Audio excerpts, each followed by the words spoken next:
ST कर्मचाऱ्यांनी पुकारलेल्या संपाची झळ या मुंबई सेंट्रल डेपोला देखील बसल्याचं पाहायला मिळत आहे। या ठिकाणी मुंबई सेंट्रलचे जे कर्मचारी आहेत त्यांनी देखील आता संपाचं निशाण हे बडकवलेलं आहे।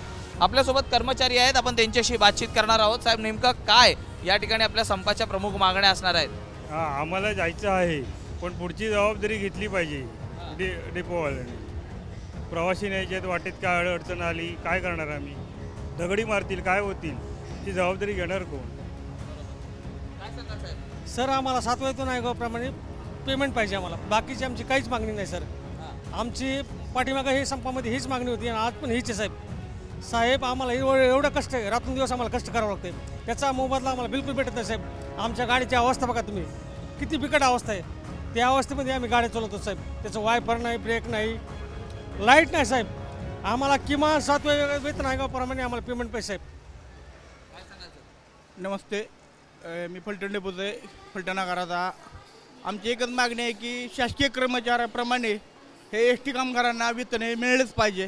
कारण का ज्या एस टी शासनाची मानली जाते त्यावर शासनाचं चिन्ह दिलं जातं। एस टीचा मालक कोण तर महाराष्ट्र शासन, आणि हे शासन काय करते की कर्मचाऱ्यांना पगार किंवा वेतन त्यांचं जे जिल्हा परिषद शिपाई आहे त्यांच्यापेक्षा कमी वेतन श्रेणी आहे।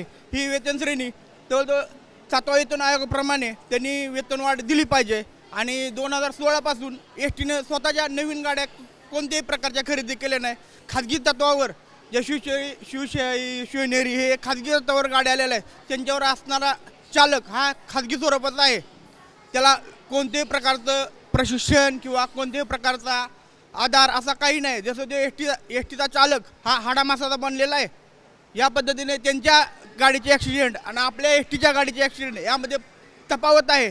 एका एस टीचा ॲक्सिडेंट झाला तरी तिला कमीत कमी 30 लाखाचं हे नुकसान हे एस टी महामंडळाला सोसावं लागत आहे। तरी एस टीला कर्मचाऱ्याला 7व्या वेतन याप्रमाणे वेतन हे मिळेलच पाहिजे। आणि जो कामगार चालक वाहक आणि यांत्रिक यांचे पगार सर्वात कमी आहेत।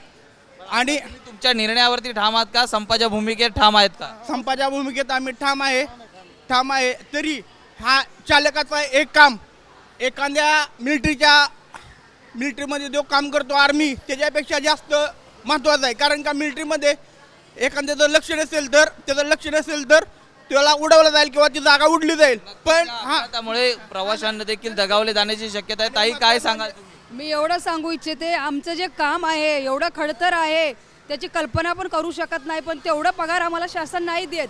किती वेळा आक्रोश करायचा, किती वेळा संप करायचा, किती वेळा माघारी घ्यायची, आम्हाला पण सगळं आहे। ऊन नाही, पाऊस नाही, वारा नाही, रात्रंदिवस आम्ही मेहनत करतो, तरी पण तुम्हाला आमची काही किमया नाही। या संपावर आम्ही ठाम आहोत। नेमका यावेळी आपण सण उत्सव आपण पाहिलात, गणपती तोंडावर आहे आणि त्याचवेळी संपाची हाक दिल्यामुळे प्रवाशांची गैरसोय होणार आहे। तुम्हाला सांगितलंय ना, अगोदर सूचना दिलेली आहे ना, डायरेक्ट असे लोकांनी नाही केलेलं, सूचना दिलेल्या आहे तुम्हाला। आम्ही काय असंच केलेलं आहे का प्रवाशांची? आता प्रवाशांचे काय जे हाल होतात ते शासन बघेल।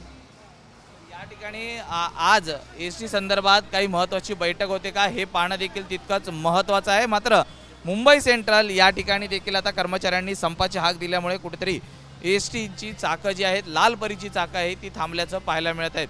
व्हिडिओ जर्नलिस्ट अजित कदमचा मी सूरज सावंत, एबीपी माझा, मुंबई। एबीपी माझा, उघडा डोळे बघा नीट।